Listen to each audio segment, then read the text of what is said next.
No bake banana cake. Paano gawin? Tara, samahan nyo ko guys. Turuan ko kayo kung paano ko to ginawa. Ang perfect lang. Chores. So ilagay ang saging. 10 piraso yan. Nabawasan ng 3 dahil kinain namin. Char, masarap kasi.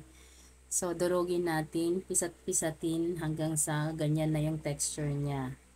And then add natin ang 3/4 cup of oil.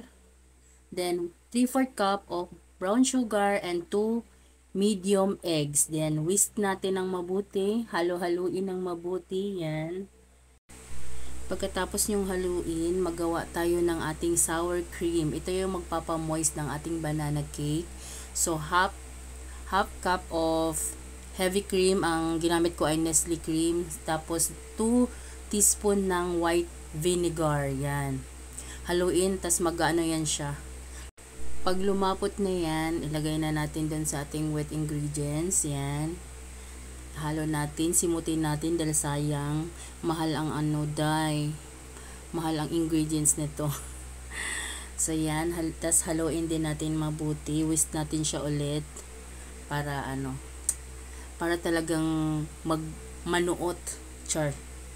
So pagkatapos niyan, maglagay na tayo ng 2 cups of all-purpose flour.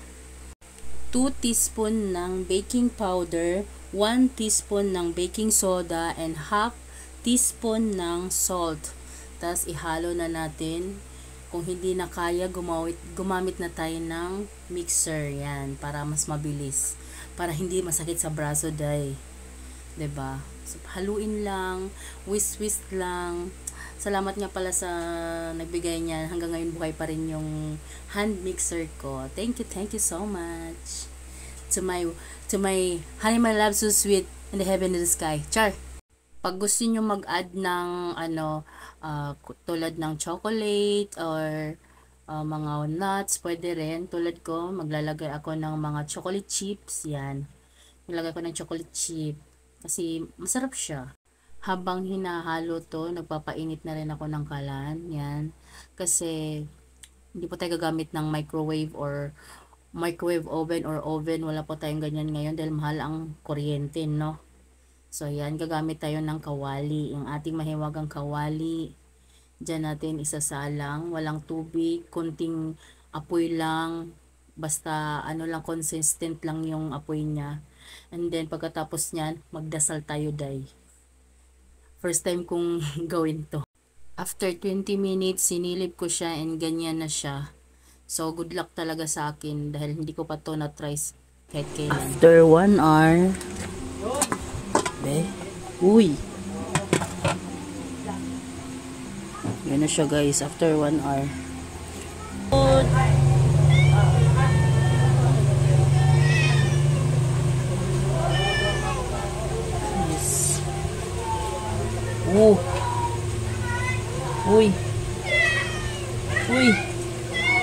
Uy. Moment of truth.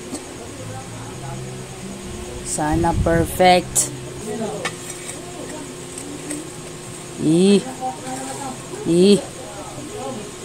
Look at that. My experimental kawali lang na banana cake. I'm so happy.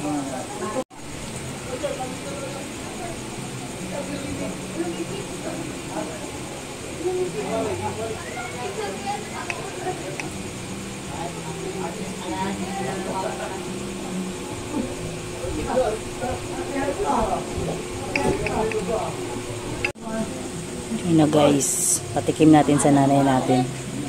Yay! Perfect. Chocolatey. So yeah.